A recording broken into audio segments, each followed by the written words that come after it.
Okay mga boss, madaling araw tayo na gawa na. So tambak mga boss, ito galing, ayan, kala mo ito, bubuhayin lang naman ito mga boss. Problema, pagbukas namin, puno ng ng tubig yung chamber mga boss. Yung ibabaw punong-puno yan. So hindi natin mabunot yung block kasi kinalawang. Ito yung kanyang head. Ayan. So yun. Maganda naman ito pag nabuo. Gawa ng tribal to mga boss.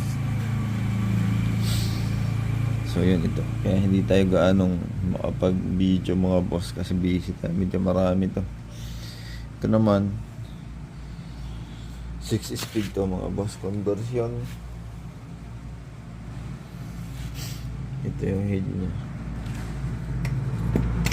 Yan, barako to ito mga boss. Barako to naman ito. So pagbukas naman natin, ito, i-share ko na lang sa inyo mga boss. Meron na palang kuyo bearing mga boss na ganyan yung tatak. Kaya ang laki ng alog mga boss. Hindi siya na engrave, laser na siya. So hindi natin alam kung saan talaga gawa ito kasi hindi yan yung original na tatak ng kuyo. Ang laki ng alog nito mga boss. Kakapalit din lang daw nito kasi ang pinagagawa lang ni bossing dito ay ipapa 6 speed. Pagbukas naman natin kasi bago ang connecting rod nito, ilang buwan pala daw ito mahirap lang talaga yung daan sa kanila. Tapos yung magpapalit tayo ng mga bearing gawa na may mga kalog na rin. So yun, kaya hinabili nito sa atin. Kaya yun nga, nagsabay-sabay yung mga barako natin dito. Tapos yan, hindi ko pa rin nabubuo yun. Yan, barakong yan. Tapos ito naman connecting rod, piston ring. Yan, napapalitan ko ng connecting rod yan mga boss. Ito bago na yung bearing yan, NTN.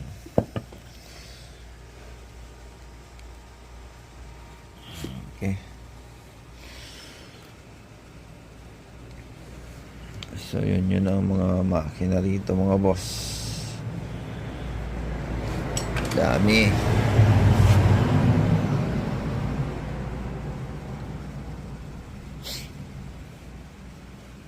So bali 1, 2, 3, 4.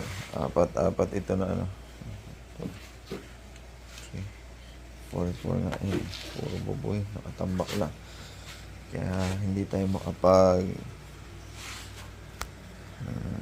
mga boss. So tambak yan. Ang gulo na ng shop. So sobrang gulo na ng shop mga boss. Kaya madaling araw lang tayo nakapag-video. So dito nga, yan, ang diskarte rito mga boss, share ko lang. Babad lang to bago bunutin yung block kasi sobrang tigas. Napakatagal na stock mga boss. Kita nyo naman, physical appearance pa lang, para hindi na ito mabubuo. Ayan. Pero kayang-kaya pa yung mga boss kasi ang pinakamaganda niyan, tribal nga, pag umandar yan, napakakinis pa rin yan. So yan lang mga boss. Kaya may mga time na hindi tayo makapag-upload sa YouTube kasi gawa nga ng napakadaming gawa. Shout out na lang mga boss.